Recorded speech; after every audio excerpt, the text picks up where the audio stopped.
Greetings everyone and welcome to another Jarrison Time informational video. In the following video, we'll be taking a look at setting up JT Engine check settings in JT Monitor.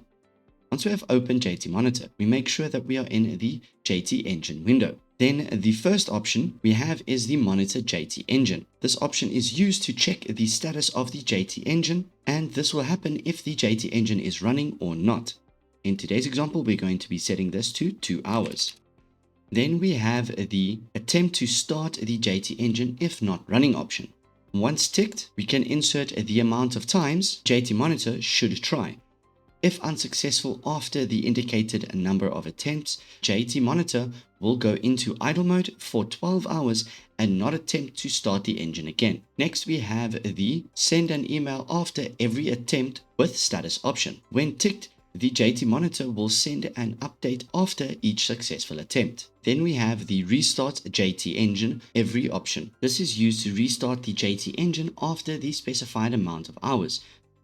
Today's example, we're setting this to 5 hours, followed by the starting at option. This is the initial time of the engine restart, used as a basis for the repeated restart. Today's example, we'll set this to 8 in the morning.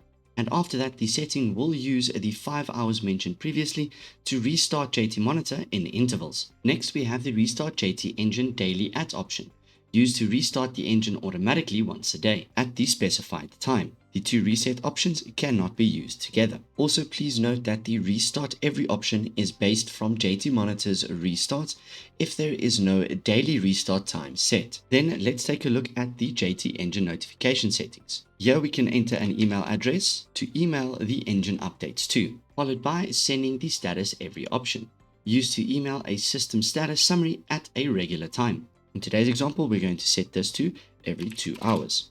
Once we're done with all of the setup, we can then click on the Save Changes button. And please also remember to make sure that the Start Monitoring option is toggled to on, found at the top left of the window.